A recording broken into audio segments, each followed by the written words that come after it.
E com vocês, a palestra Facebook WhatsApp.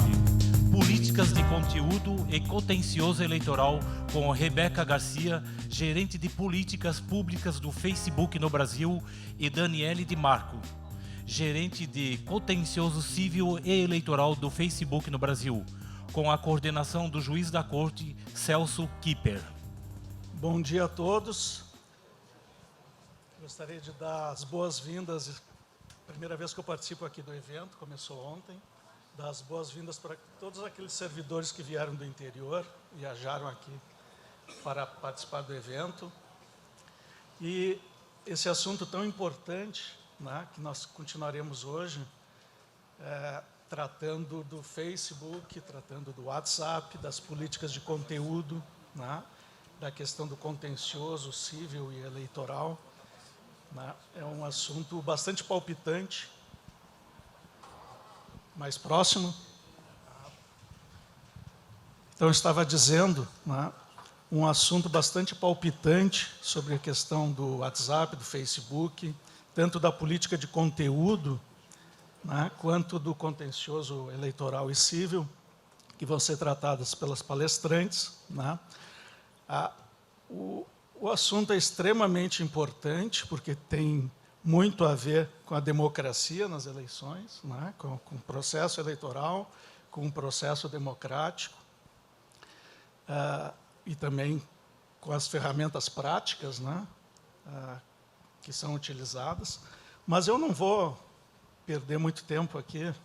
Vocês vieram aqui não para me ouvir, vieram para ouvir a Rebeca e a Daniele. Né. Primeiramente vai falar a Rebeca Garcia, gerente de políticas públicas do Facebook no Brasil. Né.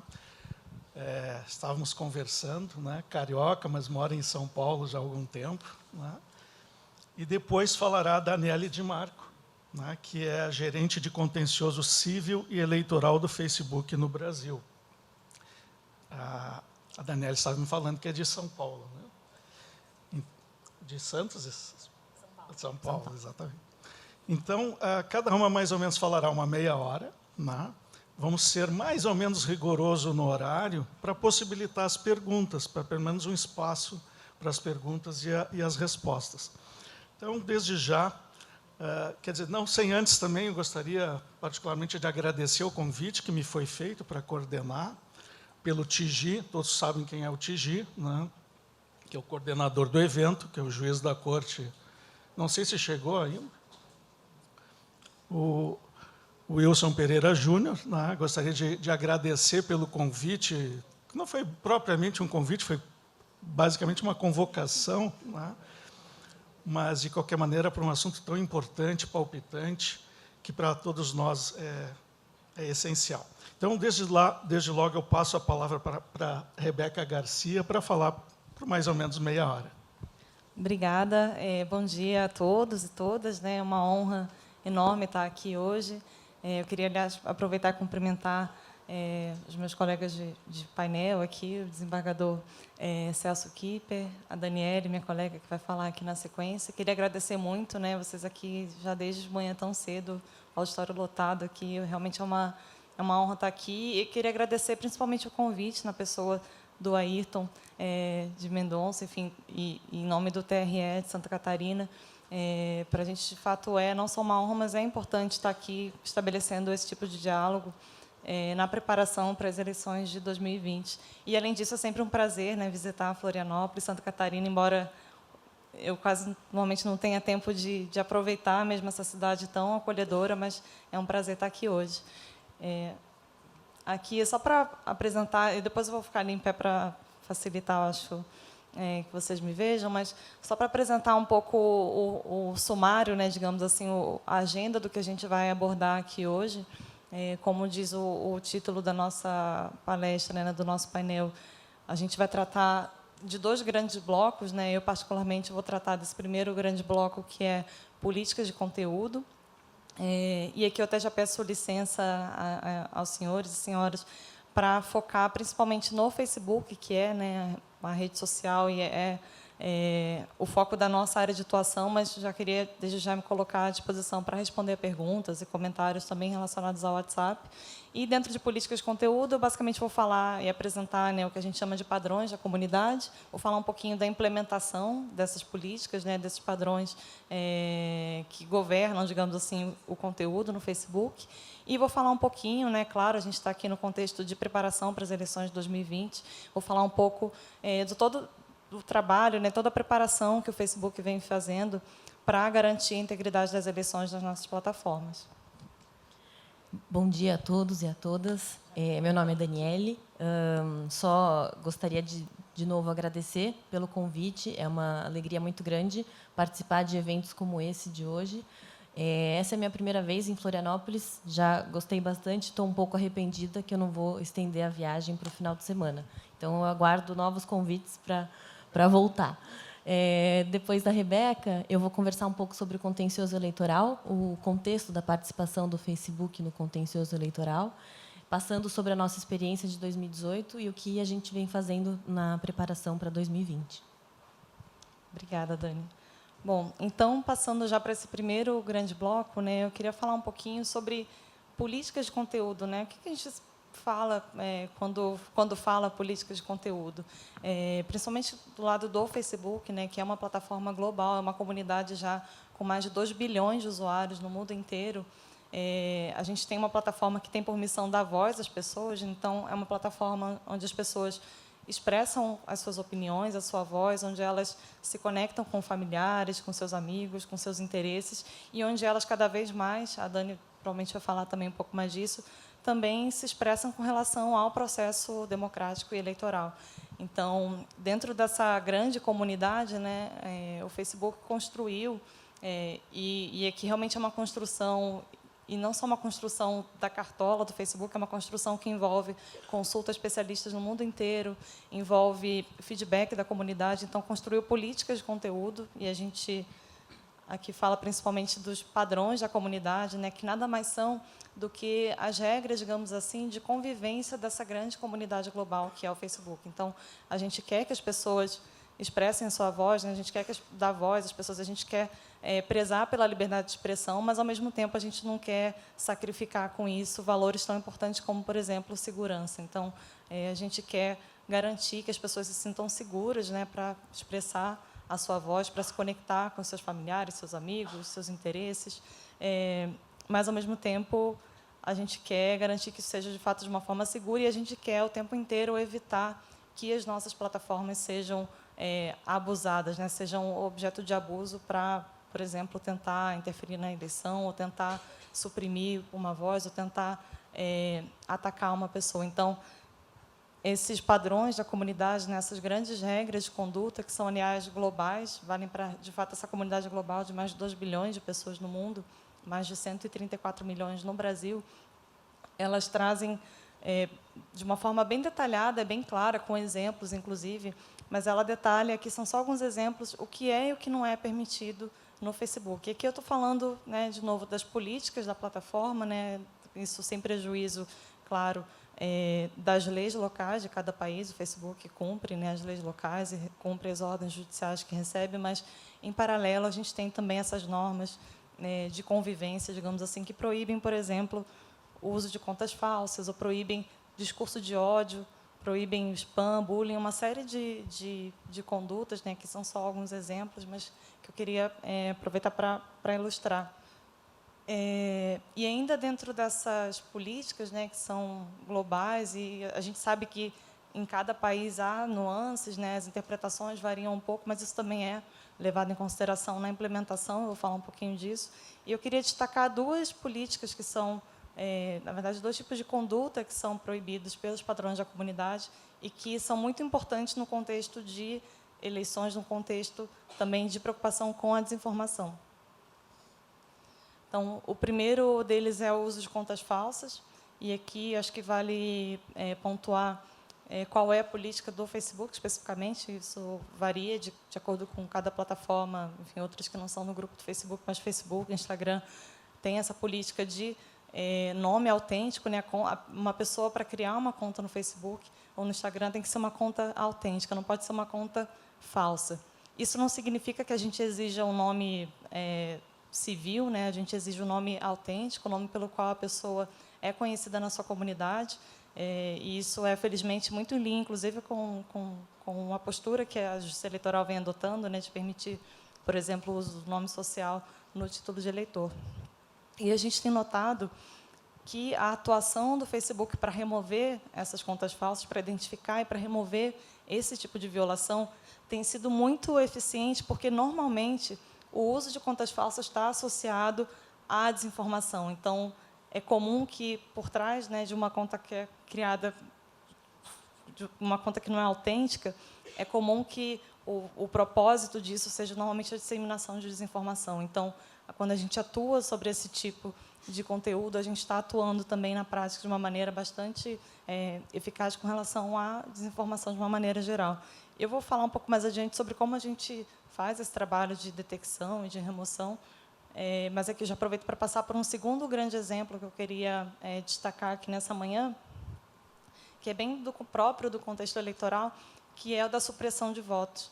Essa aqui é uma política que já é fruto de uma evolução, né? Não é uma política que existe há muito tempo, ela vem desde 2018, antes ainda da eleição no Brasil, e é basicamente uma política que proíbe conteúdos que visam a enganar, desencorajar ou impedir mesmo que as pessoas votem. Então, um exemplo aqui desse tipo de política, e que aconteceu em 2018, mas a gente, felizmente, conseguiu identificar e remover com bastante efetividade, era, por exemplo, os santinhos eleitorais com número trocado, ou então conteúdos com a data errada do dia da eleição. Esse tipo de conteúdo é uma violação às nossas políticas e eles são identificados prontamente e removidos.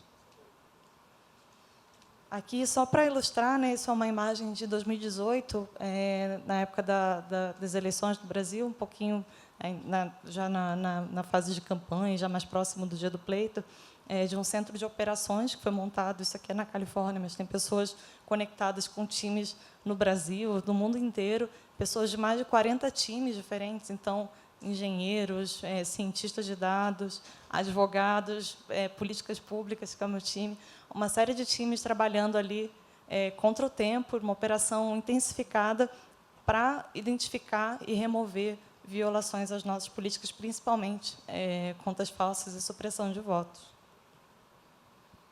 E eu aproveito para fazer para sublinhar que a proteção, né, da integridade das eleições nas nossas plataformas é uma prioridade para o Facebook. E, além de ser uma prioridade, cada vez mais passou a ser uma tarefa do dia a dia, né? Então, não se trata mais... claro que, a cada eleição, né, a gente para e olha e desenha toda uma preparação, mas não se trata mais de pensar, nossa, tem uma eleição esse ano, vamos nos organizar. Não, isso passou a ser uma tarefa de todos os dias. Aliás, desde 2018, tem um time, uma equipe no Facebook dedicada apenas às eleições, uma equipe que faz a ponte, faz a conexão com outros times, inclusive, por exemplo, o da Daniela, aqui no Brasil, o meu, e realmente passou a ser um trabalho intenso, um trabalho do dia a dia, não tem nenhuma, digamos assim, surpresa aqui. Isso é muito positivo, porque, com isso, a gente consegue ter uma atuação cada vez mais consistente, mais robusta. Então, aqui, só para ilustrar, né, esse meu ponto, eu tinha mostrado o Centro de Operações para a Eleição no Brasil. Isso aqui é uma notícia do ano passado, falando de um centro de operações também similar para as eleições na Argentina, que aconteceram no ano passado. E aqui também, só para ilustrar esse ponto, né, de que o Facebook agora lida com eleições numa base quase que cotidiana. Então, só na América Latina, no ano passado, foram quase 10 eleições, né, algumas bastante relevantes, como a da Argentina mesmo, que eu acabei de comentar, e no mundo inteiro foram mais de 100 pleitos, né? Então, só para vocês terem uma dimensão do que é para o Facebook uma eleição, né, de o que isso representa em termos de compromisso para fazer a coisa certa, para evitar abusos e evitar qualquer tipo de interferência no processo democrático no âmbito das nossas plataformas. E aqui eu abro só um parêntese, não é relacionado à eleição, mas como a gente está falando de políticas de conteúdo, né, eu comentei que o Facebook tem as suas regras de conteúdo, o Facebook toma decisões de conteúdo no sentido, seja de remover ou de manter um determinado conteúdo que é, por exemplo, denunciado pelos usuários. e, ao mesmo tempo, reconhecendo também o tamanho dessa responsabilidade, digamos assim, e até, em certo sentido, o tamanho do poder mesmo de tomar decisões o tempo inteiro, todos os dias, relacionados a mais de 2 bilhões de usuários. O Facebook tomou uma decisão em 2018, o Mark Zuckerberg, que é o CEO da empresa, ele é um dos fundadores da empresa, ele anunciou esse comitê independente de supervisão, que tem sido chamado externamente, assim, uma comparação, digamos assim, como a Suprema Corte do Facebook, né? Não do Facebook, porque realmente é independente, não é do Facebook, mas que vai dar a palavra final com relação a decisões de conteúdo difíceis e relevantes do Facebook. Então, queria só fazer esse parênteses, esse comitê, ele ainda não foi lançado, ele será lançado em breve. Aliás, o processo de construção dele é bastante interessante, porque, desde esse anúncio, né, do Mark em 2018 até agora, que a gente está aqui em março de 2020, aconteceu um processo de consulta pública no mundo inteiro, envolvendo o Brasil, envolvendo a Argentina, envolvendo a Ásia, envolvendo a Europa, envolvendo Estados Unidos, enfim, o mundo inteiro, nesse processo de consulta, ajudando a desenhar esse comitê, que vai ser formado por especialistas, né, especialistas de diversas áreas e de diversas regiões do mundo, para assegurar um equilíbrio, e que vai ser o comitê que vai dar a decisão final de alguns casos mais difíceis de conteúdo, e, para além disso, vai poder recomendar ao Facebook mudanças nas suas políticas de conteúdo. E, fechando esse parênteses, eu queria aproveitar o meu tempo final, estou controlando aqui, queria só falar um pouquinho, já que a gente está nesse contexto de preparação para as eleições, e quando a gente pensa em preparação para as eleições e nos desafios para as eleições, a gente sempre pensa em desinformação, né? A gente sabe que uma coisa não é exatamente sinônima da outra, mas, no contexto eleitoral, esse fenômeno da desinformação, ele assume uma relevância muito grande. Então, eu queria apresentar um pouquinho. Felizmente, tem muita coisa para falar, o Facebook vem fazendo muita coisa, vem aprendendo também muito ao longo do tempo, então vou falar só as principais iniciativas, mas eu queria, de fato, aproveitar para mostrar como é a abordagem do Facebook em relação a esse assunto. E, como imagino que já tenha sido, inclusive, falado ontem, né? Ontem teve um painel sobre desinformação, a gente está diante de um fenômeno que, por um lado, não é nada novo, né? Acho que a desinformação faz parte quase que da construção da humanidade, mas a gente sabe que tem também um elemento novo, que é a velocidade com que as informações e a desinformação também circulam.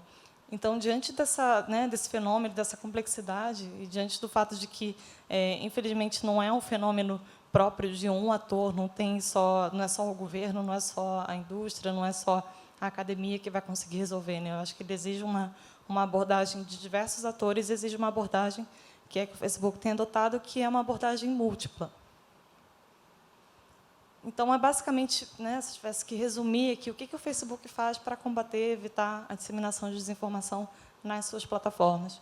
Primeiro, a gente atua na remoção, e aqui eu estou falando de toda a primeira parte da minha fala, que é das políticas de conteúdo, né, a remoção de tudo que viola as políticas do Facebook. O segundo é o da redução, eu vou falar um pouquinho mais adiante, mas, resumindo, a redução é a atuação do Facebook para reduzir a distribuição de conteúdo que não propriamente viola as nossas políticas, mas são conteúdos de baixa qualidade, e um exemplo deles é uma notícia falsa, mas uma notícia falsa só que fique claro que não viola as nossas políticas em outras modalidades. Eu vou falar um pouco mais sobre isso. A terceira grande frente, né, digamos assim, o terceiro pilar, talvez um dos mais importantes, mas acho que talvez um dos que são mais de longo prazo, da informação. Então, dar mais informação para ajudar a combater a desinformação. E informação tanto do ponto de vista de produto, do ponto de vista de campanhas também, de marketing, de educação, quanto do ponto de vista de educação mesmo, de apoio a projetos de educação midiática e engajamento cívico. E o quarto grande pilar, que vai ser objeto de atenção da Daniele, né, da minha colega Daniele, que é o do diálogo, da cooperação, principalmente com as autoridades eleitorais.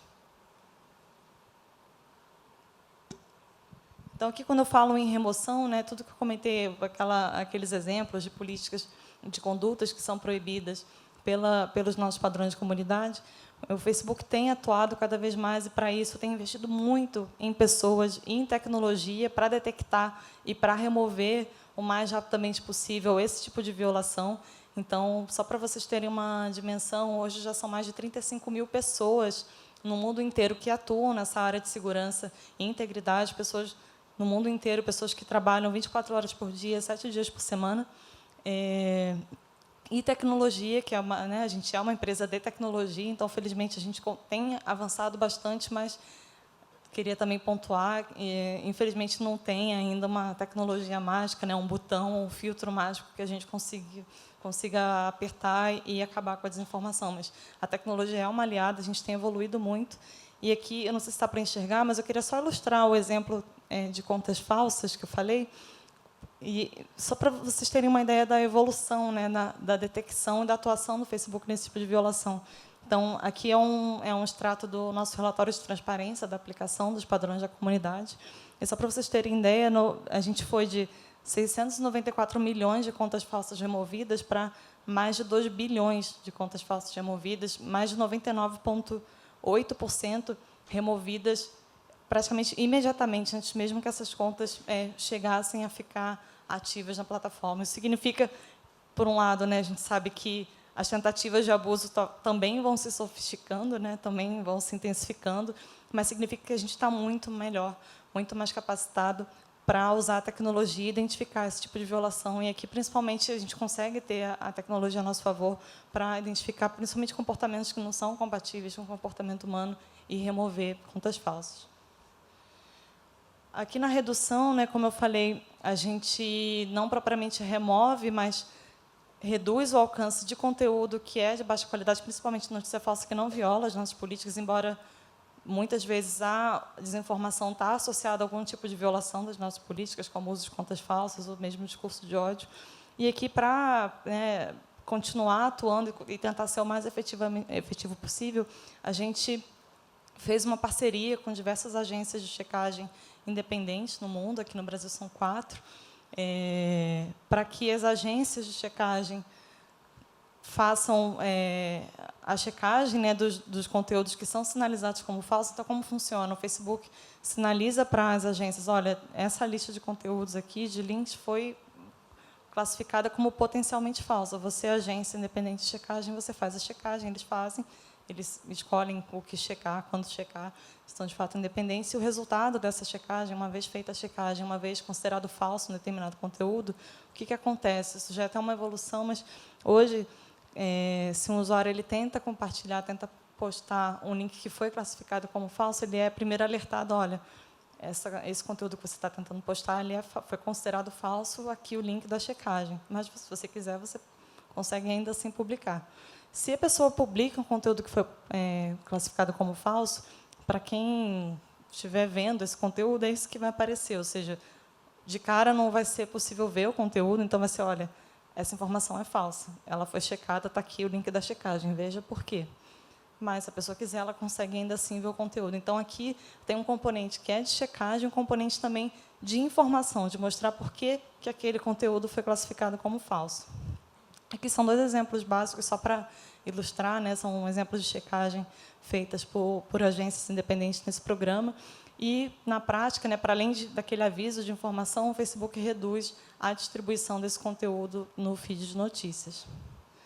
E, por fim, né, o campo da informação, do diálogo, a Daniela vai explorar a informação. E aqui, informação, tanto no sentido de campanhas de conscientização, né, que é uma ilustração de uma campanha que a gente fez em 2018 com dicas para as pessoas identificarem notícias falsas, são dicas que continuam disponíveis na nossa central de ajuda, quanto a informação também no nível do produto, né, então, a gente tem botões de contexto, um izinho que dá mais contexto sobre as publicações, e o apoio a projetos de educação midiática, que eu destaco principalmente o Vaza Falciani, que é um curso de educação midiática, um curso gratuito, online, mas que tem sido um pouco offline também. Eles têm visitado escolas e universidades para capacitar as pessoas a identificarem e a reagirem contra desinformação. E, esse ano, esse curso vai ter um pilar também específico para a terceira idade. E, claro, um outro componente acho, fundamental dessa equação é o apoio ao jornalismo, né? Isso é um elemento fundamental. Aqui eu destaco o apoio ao Comprova, que é um consórcio de mais de 20 veículos de comunicação que fazem checagem, fizeram checagem no ano eleitoral, devem continuar agora esse ano. E, por fim, de fato, por fim, porque a gente sempre fala finalmente, nunca chega, né?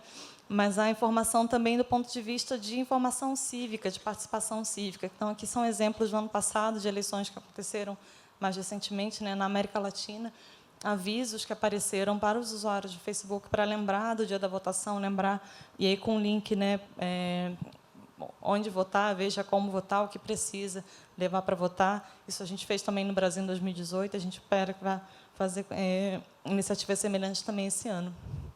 E agora, para falar um pouco da parte do diálogo, né, da cooperação com as autoridades eleitorais, eu passo para a Daniela, estou mais que à disposição para responder perguntas e conversar também aqui na sequência com vocês. Obrigada.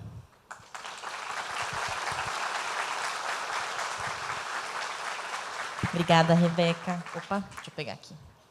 Obrigada. Vou colocar meu cronômetro, que eu sei que eu estou correndo contra o tempo. Bom, pessoal, já emendando na fala da Rebeca, esse ponto, a questão do diálogo com as autoridades eleitorais, o Facebook ele vem intensificando esse diálogo com as autoridades eleitorais. Claro, não só com o TSE, no quesito das resoluções, mas com todos os TREs, os juízes eleitorais, o Ministério Público. Oportunidades como essa de hoje, elas são extremamente importantes para que a gente possa trocar informações. Informações sobre esse campo que ainda é bastante novo, que é a atuação das plataformas digitais no âmbito eleitoral. Pra lá? Bom, entrando nesse contexto, né, qual é a atuação do Facebook no campo eleitoral?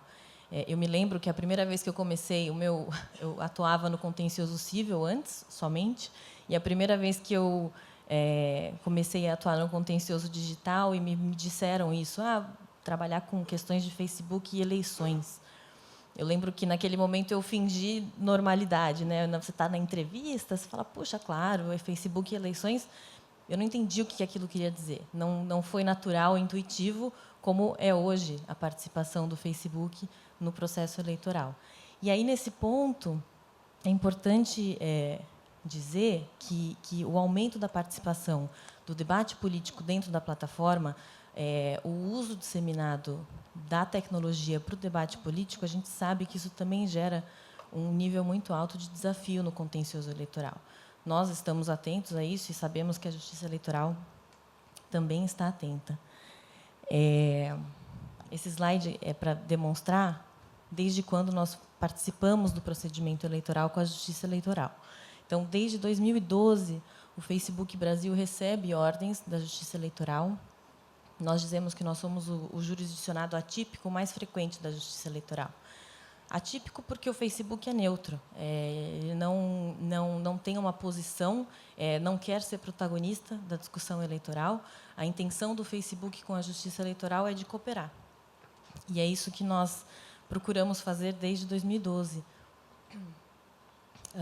São milhares de ordens recebidas desde então, e é curioso dizer que dessas muitas ordens que nós recebemos, a grande maioria são ordens para remoção de conteúdo da internet e fornecimento de dados. E outro dado bastante relevante é que essas muitas ordens elas chegam num espaço muito curto de tempo, que todos aqui sabem muito bem, que é o período da propaganda eleitoral. Então, entre agosto e outubro, nós recebemos um volume muito grande de casos, e o preparo para dar conta disso ele é bastante intenso. A gente já começou esse preparo, inclusive, e aí eu faço uma pausa para falar um pouco sobre a nossa experiência em 2016. Acho que, provavelmente, muitos aqui nessa sala atuaram nas eleições de 2016, e nós tivemos, em 2016, um gargalo logístico muito grande. A verdade é que a empresa ela foi surpreendida por um volume grande de processos, e a logística não era muito fácil. Em 2016, a gente se comunicava com as zonas eleitorais com o fax. Então, isso foi um desafio muito grande, e isso acabou gerando um atraso no cumprimento das ordens judiciais.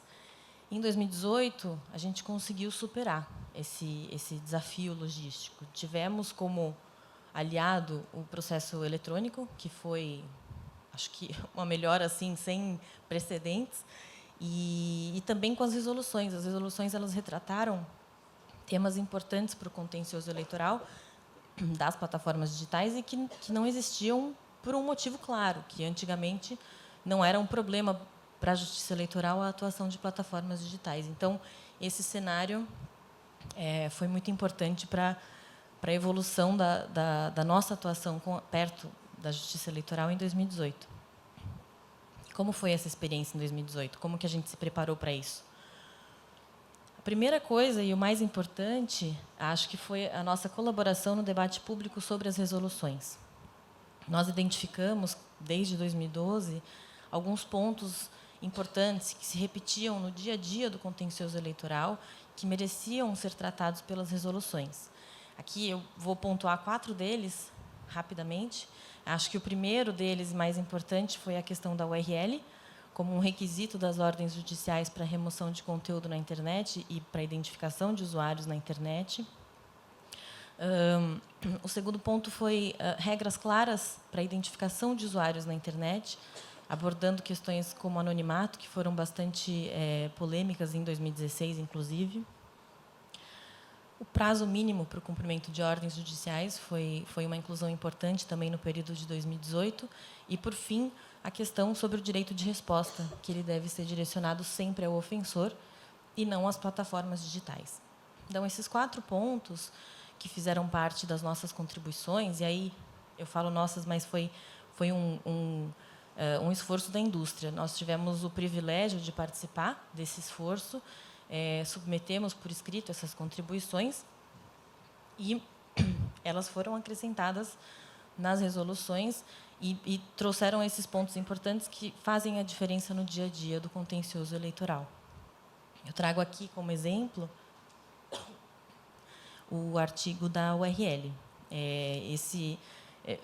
Não é à toa que a gente gosta de destacar esse artigo. Acho que, se eu precisasse escolher uma alteração que fez a diferença no contencioso eleitoral, foi a previsão da URL específica.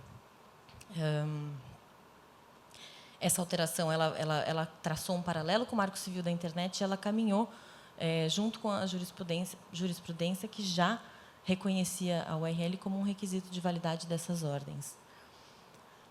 Muito bem. Feita essa contribuição com as resoluções, nós sentimos que não bastava a letra da resolução, a gente precisava fazer com que as nossas questões técnicas da plataforma elas chegassem, essa mensagem chegasse ao público. Então, nós trabalhamos em 2 materiais, na verdade, eu trouxe aqui para mostrar rapidamente. Nós trabalhamos em 2 cartilhas bastante didáticas, que foram distribuídas no período eleitoral de 2018. Já adianto que a gente vai ter para esse ano, elas estão sendo atualizadas. Essas cartilhas, a gente teve uma logística interessante de distribuição, mais de 5.000 cartilhas distribuídas. Elas estão retratadas aqui nessa foto do carrinho. E foi muito interessante. A gente entregou em todos os tribunais regionais, no TSE, também para os advogados da área.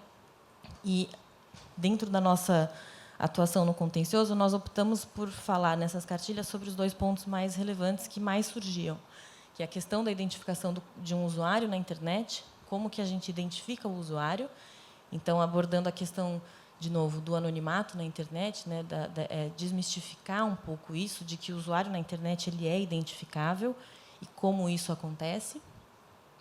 E a outra cartilha sobre como localizar o URL de conteúdos no Facebook para fins de remoção via judicial. Essa cartilha ela ficou muito legal. A gente colocou, como vocês podem ver, o passo a passo de como chegar nas URLs no desktop e também no celular. A gente sabe que, na prática, não é tão intuitivo, acho que especialmente no celular, que acaba sendo a forma como as pessoas mais interagem com esse conteúdo. Então, isso foi muito importante e está sendo atualizado, porque, enfim, esses sistemas eles vão atualizando cada vez mais, então a gente precisou refazer esse passo a passo. Esse material ele vai ser entregue aqui no TRE de Santa Catarina. A gente já, desde já, se coloca à disposição para voltar e falar um pouco mais em detalhes sobre isso.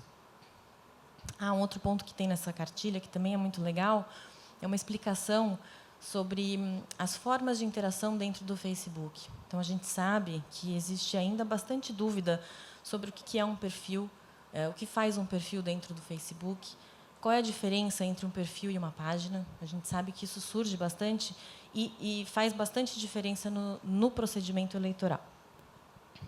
Tudo isso me leva ao meu slide favorito da apresentação, que é o cumprimento tempestivo das ordens judiciais eleitorais de 2018.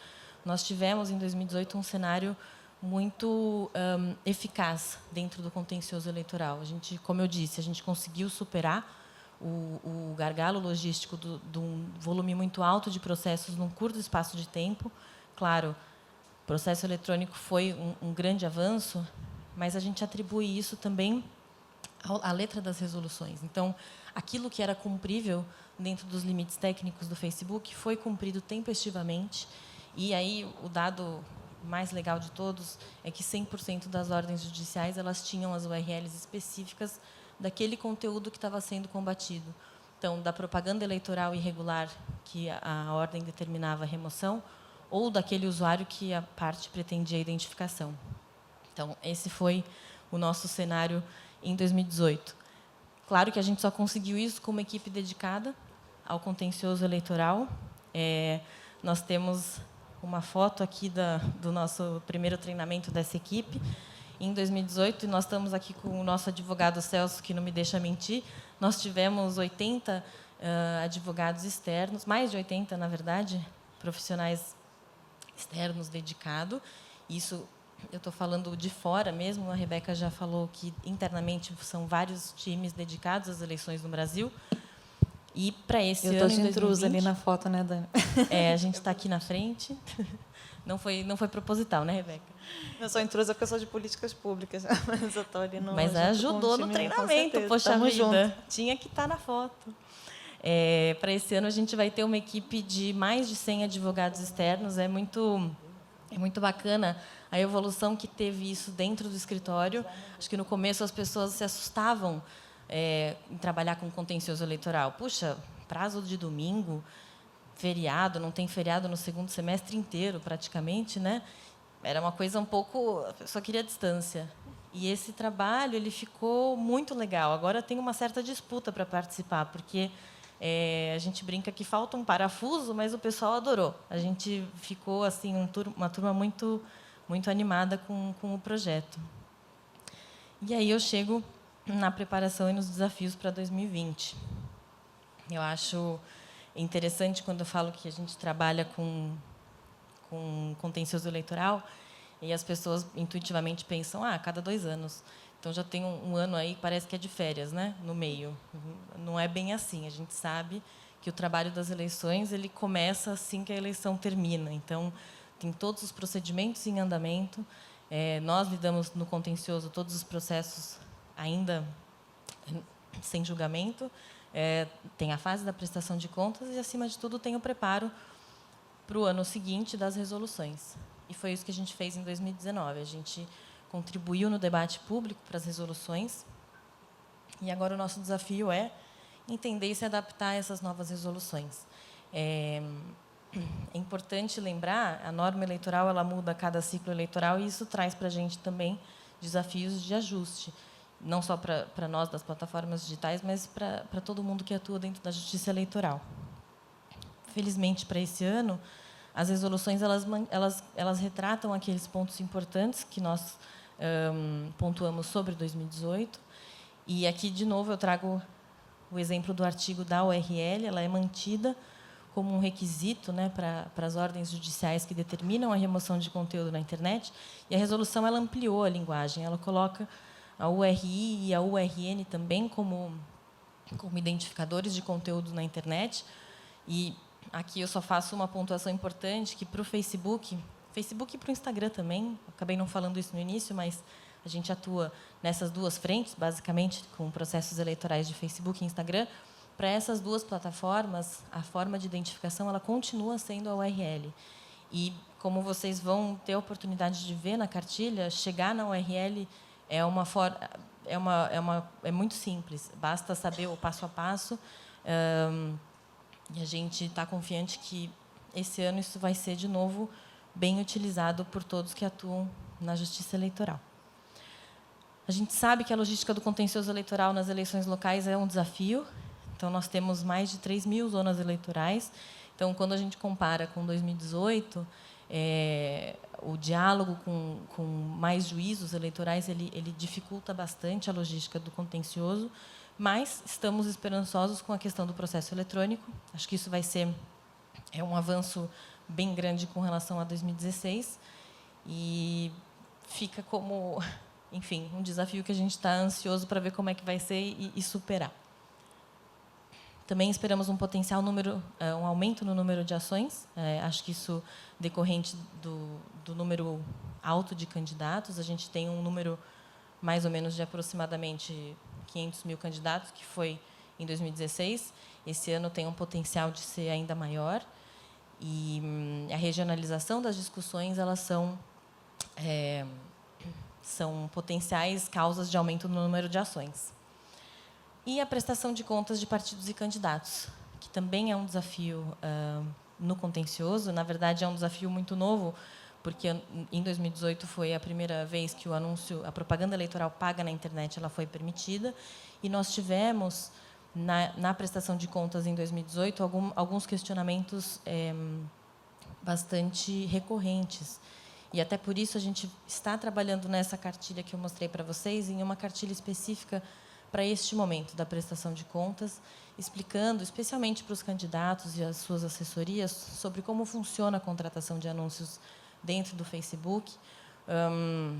Vou dar um exemplo aqui que foi bastante falado, a questão da emissão da nota fiscal, que ela é feita mensalmente e ela é feita no mês seguinte à prestação do serviço. Aconteceu bastante de campanhas fazerem pagamentos de boletos num valor e gastar com anúncios um valor diferente. Então, por exemplo, pagar um boleto de R$5.000, mas rodar R$4.000 de anúncios. A nota fiscal ela sai com o valor da prestação, ela vai sair nos R$4.000. Então, fica faltando, na hora da prestação de contas, uma nota no valor de R$1.000. Essas questões elas foram recorrentes, e eu acho que a gente consegue diminuir bastante as dúvidas e esses problemas na hora da prestação se a gente conseguir comunicar melhor para toda a comunidade essas boas práticas mesmo. Então, carregar valores na conta de anúncio que serão efetivamente gastos, usar uma conta de anúncio com o CNPJ da campanha e não misturar com CPF de, enfim, funcionários de agências, tudo isso que acabou surgindo na prestação de contas e que vai ser bastante importante em 2020 também. E, por fim, acho que, na verdade, já falei um pouco sobre isso, informar a comunidade sobre a nossa plataforma, que é o que a gente vai fazer por meio dessas cartilhas. Eu não tenho, infelizmente, tempo para... Eu quero deixar um tempo para as perguntas agora, mas, só para ilustrar mesmo, a gente vai trazer nessas cartilhas um pouco sobre o ecossistema digital do Facebook e aquilo que eu mencionei no início, que é um perfil e uma página, a diferença entre eles. Então, essas questões que, no dia a dia da plataforma e do contencioso, a gente sabe que fazem bastante diferença. Como que está meu tempo? Acho que eu cheguei na hora das perguntas, né? É isso, pessoal. Muito obrigada.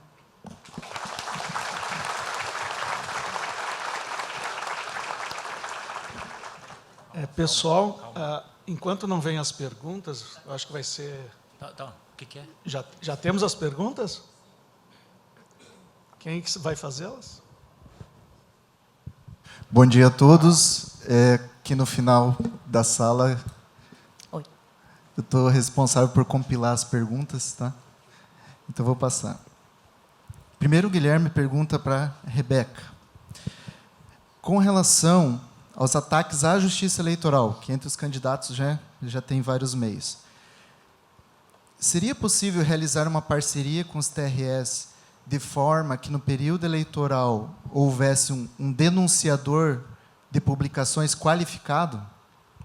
Seriam pessoas, perfis, escolhidos em conjunto pelo Facebook TRE, que denunciassem os ataques, notícias falsas contra a justiça eleitoral, que garantiria, em tese, para o Facebook a credibilidade na denúncia e, para a Justiça Eleitoral, uma maior velocidade na retirada das publicações.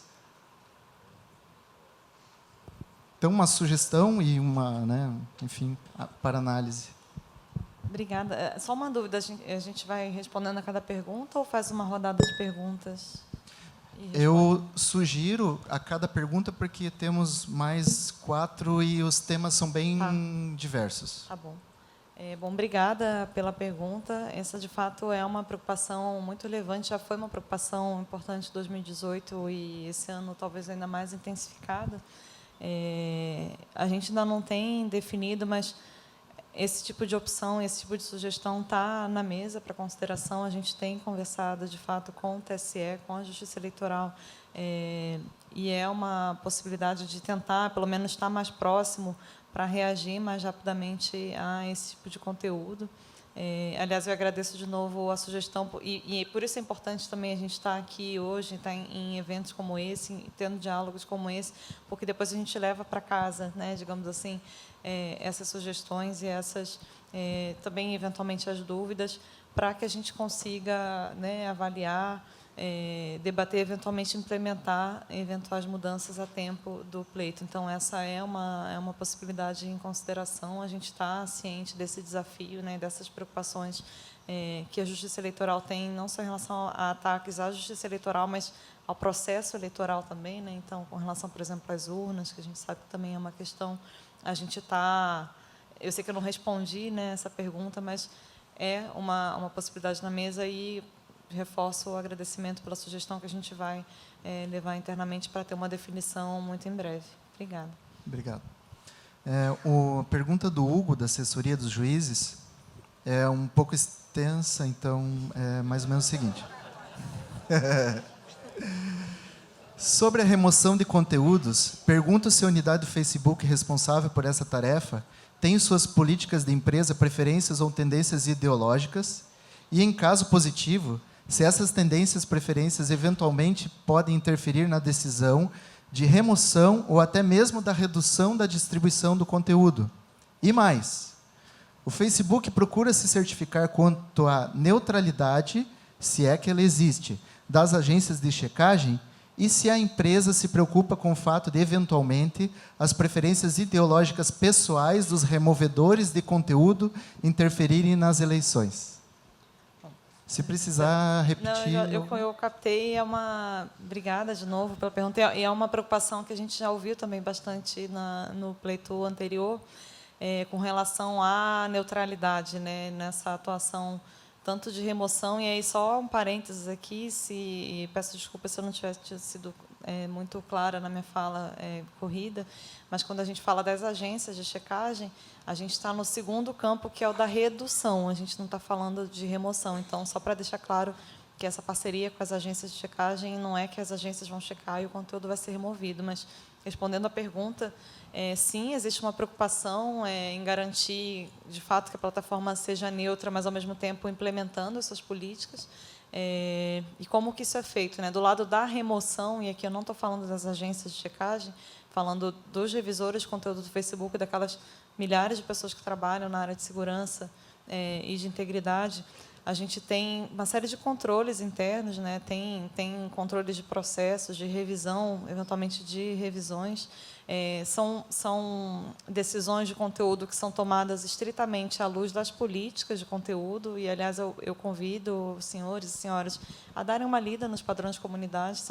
Esse texto, ele, de fato, é um texto vivo, né? Ele vem evoluindo ao longo do tempo, ele tem vários exemplos, então ele é bem claro, ele mostra bem o que tipo de conteúdo é removido, deixa bem claro que não tem nenhum componente de ideologia ou de política, tem para tudo que é lado, inclusive o exemplo que eu falei da supressão de votos, né, no ano passado, a gente teve muito o caso dos santinhos eleitorais, então tinha de tudo, tinha vote no PT com o número 17, vote no PMDB com o número 13, então, tem desse lado, né, da remoção das políticas do Facebook, de fato, não é uma remoção e não sequer essa possibilidade de uma pessoa, eu não gostei desse conteúdo, eu sou revisora e vou apertar um botão. Esse tipo de coisa não tem espaço no Facebook. Do ponto de vista das agências, né, aqui falando daquela segunda frente do segundo pilar da redução, de fato, tem essa preocupação, né? Eu mostrei até um slide que o Facebook não é o árbitro da verdade, a gente não acho que nem sequer deveria ser. E a opção para esse programa é trabalhar com agências de checagem que são independentes. Isso significa, para essa parceria, que somente agências que são credenciadas pela Pointer, né, que fazem parte de uma rede global chamada Rede Internacional de Checadores de Agências de Checagem, IFCN. E para fazer parte dessa rede, isso é uma rede independente, o Facebook não tem nenhuma relação direta, essas agências elas têm uma série de deveres e de princípios de conduta, princípios éticos, inclusive o de independência, de imparcialidade é um deles. Então, esse é o requisito número 1 para uma agência fazer parte desse programa do Facebook de checagem, que é ser credenciada pela Pointer, por essa IFCN, essa grande rede. E, claro, o Facebook não interfere nisso. O Facebook não diz, olha, saiu um conteúdo X, você não quer checar, não, por favor, e tentar já atuar sobre isso. O que o Facebook faz é sinalizar conteúdos que possam ser falsos, e, para isso, a denúncia dos usuários é um dos sinais mais fortes. É possível denunciar um conteúdo por ser notícia falsa, tem a opção lá, se você for nos 3 pontinhos de cada conteúdo denunciar. Então, esse é um sinal forte. O Facebook faz essa sinalização e a agência, seguindo todos esses princípios, esses deveres que eles precisam seguir para serem credenciados. Isso e eles passam por auditorias anualmente, então existe um controle com relação a essa independência. Essa é a abordagem do Facebook. Então, nessa preocupação de evitar uma preferência ou um desequilíbrio, realmente uma análise do conteúdo, e aí no lado da remoção, né, voltando ao Facebook, uma análise estritamente à luz das políticas, que são políticas claras, com exemplos, etc., e com controles. E do ponto de vista da redução, né, dessa parceria com agências de checagem, é com esse compromisso de independência, esse requisito mínimo que a gente exige para que uma agência sequer se candidate, né, digamos assim, a fazer parte desse programa. E só para complementar e finalizar, aqui no Brasil, as agências que fazem parte desse programa são a Aos Fatos, a Lupa, o Estadão Verifica e a AFP, a Agência Francesa de Notícias. Não sei se eu respondi a pergunta. É claro que tem, né, essa suspeição, né, digamos assim, tem gente que fica um pouco mais ressabiada, mas, de fato, existe uma série de controles e de uma preocupação muito forte em assegurar a independência, assegurar que o Facebook continue sendo meramente uma plataforma neutra para a expressão das vozes e ideias das pessoas, sem inclinações e sem escolher uma ideologia ou outra. Se eu puder só complementar a fala da Rebeca, aquilo que foge das políticas, então, o que a Rebeca está falando é tudo aquilo que violaria ou não as nossas políticas, ou então, no quesito de desinformação, que seria dos verificadores. No lado do contencioso, como eu disse hoje mais cedo, a postura do Facebook ela é absolutamente neutra. Nas representações eleitorais, os senhores e as senhoras podem notar que não existe a defesa de qualquer tipo de discussão política. A ordem de remoção de conteúdo ela é cumprida. A gente entende que aquilo que foge das nossas políticas cabe ao Poder Judiciário dizer. Então, com uma ordem judicial que determina a remoção de um conteúdo, essa ordem ela é cumprida. No máximo, eventualmente, o que acontece é a gente pondera que, eventualmente, uma remoção ela pode ser de um conteúdo específico e não de uma página por completo. E, ainda assim, a gente faz isso cumprindo a determinação. E essa ponderação a gente faz muito porque a gente sabe, muitas vezes, que os maus usuários podem criar, enfim, páginas para uma finalidade única, e uma finalidade que a Justiça Eleitoral entende que seria ilícita, mas a gente também sabe que existem muitas páginas legítimas de debate político, que, eventualmente, um único conteúdo seria o conteúdo infringente, e muito por conta daquela questão da URL, de saber que aquele conteúdo tem a sua URL específica, a gente traz esse tipo de discussão nos casos eleitorais, mas nunca da natureza do conteúdo, em defesa ou não. Lembrando que nós temos apenas 5 minutos e temos várias perguntas. Então, eu vou ler a próxima por ordem de chegada. E, caso as demais fiquem pendentes, a gente encaminhará para vocês via e-mail ou WhatsApp para a resposta, ok? Combinado. Então, por ordem de chegada, o Max perguntou o seguinte: o conhecimento prévio de divulgação de notícia falsa ficará consignada na postagem enquadramento jurídico, pois divulgar conteúdo sabidamente falso constitui, inclusive, crime do artigo 326-A, parágrafo 3º, aqui ele fez a referência. Uma pergunta interessante, né? De fato, pelo funcionamento dessa parceria de checagem, o usuário ele é alertado de que aquela notícia, né, se ela tiver de fato sido checada, de que ela foi checada, foi considerada falsa.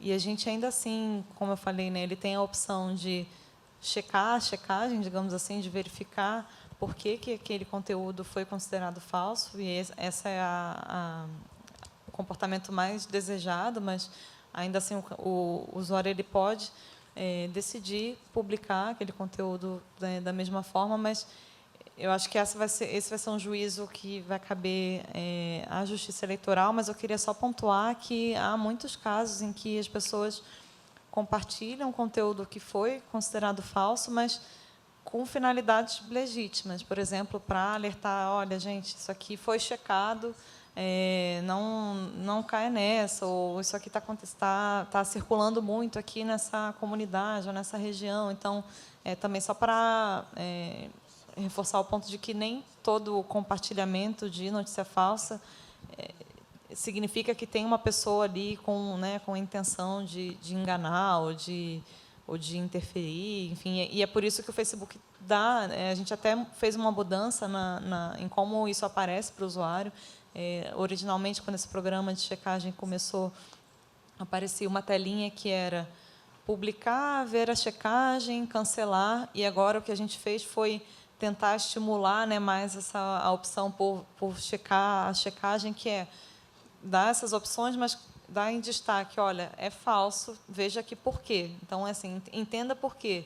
E aí, mais lá embaixo, assim, com menos destaque do que essa informação, publicar mesmo assim. Então, a gente ainda manteve essa opção justamente por reconhecer não só que há casos legítimos de compartilhamento de informação, e aí talvez com acréscimo de uma legenda, de um aviso, e também porque o Facebook, como eu falei, não é o árbitro da verdade, a gente não poderia, não deveria, né, eu acho, tomar essa decisão pelo usuário. Então, o que a gente faz é alertar, dar mais destaque a esse alerta, e se a pessoa ainda assim decide compartilhar, vai aparecer que aquela notícia ela foi checada, e aí eu acho que se a pessoa assumiu e tem a intenção de disseminar a desinformação, eu acho que será provavelmente um juízo que vai caber, acho que ao julgador. Eu acho que podemos mais uma pergunta, e para encerrar. Ok. A Camila de Tangará pergunta: gostaria de saber se existirá algum controle prévio quanto aos vídeos e mensagens fake divulgados no WhatsApp. A quantidade de desinformação divulgada por esse canal foi absurda nas últimas eleições. E é possível denunciar pelo WhatsApp? Bom, sobre o WhatsApp, acho que é importante, antes de avançar na resposta, lembrar que se trata de um aplicativo de mensagem, né, interpessoal, e principalmente um aplicativo que usa criptografia de ponta a ponta. Então, significa que o WhatsApp não tem acesso, não consegue ver o conteúdo, né? É muito diferente do Facebook, que eu comentei, de todas as... Por isso, o WhatsApp não tem, propriamente, políticas de conteúdo, pela razão técnica, né, e da natureza do serviço de ser um aplicativo de mensagem interpessoal. E, aliás, a maior parte, né, das conversas que acontecem no WhatsApp são de conversas de 1 para 1 ou de grupos pequenos, o que não significa que a plataforma não tenha atuado, né? O WhatsApp já fez isso em 2018 e provavelmente vai seguir intensificando essa atuação, tanto do ponto de vista de campanhas de conscientização e de apoio a iniciativas de educação midiática, apoio a, por exemplo, o Comprova, que eu comentei, que é uma iniciativa independente de checagem, acabou meu tempo, que usa o WhatsApp para divulgar checagem, mas o que o aplicativo tem feito é atuar na parte possível, né, dentro dessa natureza, que é, por exemplo, uma mudança que aconteceu já em 2018, que é limitar a possibilidade de encaminhamento de mensagens, ou limitar o tamanho dos grupos, indicar que uma mensagem foi encaminhada. Então, é nesse tipo de atuação, e sim, o aplicativo ele permite denúncia, mas é uma denúncia à luz das políticas e dessa natureza, né? Então, é muito mais limitado a uma denúncia basicamente por spam. Então, que é basicamente no limite ali que a plataforma consegue operar e tem atuado bastante, que é de identificar spam e banir contas, né? Milhares de contas foram banidas em 2018 e a plataforma tem se preocupado, aliás, no debate que a Daniele comentou sobre as resoluções, o WhatsApp também participou e fez uma sugestão muito interessante, está lá, né, registrado, foi apresentado também por escrito, de que se proíba o uso de mensagens de disparo em massa de mensagens, né? Então, a plataforma está, assim, muito preocupada em evitar esse tipo de problema, mas é importante lembrar, acho que, dessa característica de, né, o uso da criptografia, que é uma escolha de privacidade importante, mas que, ao mesmo tempo, limita um pouco a atuação do WhatsApp. Pessoal, eu gostaria de dizer que estão nos avisando que terminou nosso tempo, já esgotamos. Conseguimos fazer que fossem respondidas 4 perguntas. As demais serão respondidas, então, particularmente. Eu mesmo, como coordenador, tinha um par de perguntas para fazer e umas 5 ou 6 provocações, mas não vamos deixar para um próximo debate, né? Porque essa questão é muito, muito importante. É um debate não só no Brasil, mas é um debate mundial, né? Todos sabemos que desde, talvez, as eleições do Brexit tem sido muito debatido, né? Passado pelas eleições do Trump, a questão da Catalunha na Espanha e outras tantas questões. Há um debate mundial sobre a questão, né? E eu estava preparado para fazer umas 2 ou 3 provocações, mas não temos tempo, né, abrir mão em função das perguntas do pessoal. O que eu gostaria é de agradecer mais uma vez a coordenação do evento e agradecer a atenção de todos e principalmente da Rebeca, né, e da Daniele, que se dispuseram a vir até aqui, né, e comentar questões internas da empresa, do Facebook, né? Então, está encerrado e convido a todos para daqui a quantos minutos? É imediatamente. Então, eu convido a todos a não saírem do local. Quem sai somos só nós 3 aqui. Obrigado, então.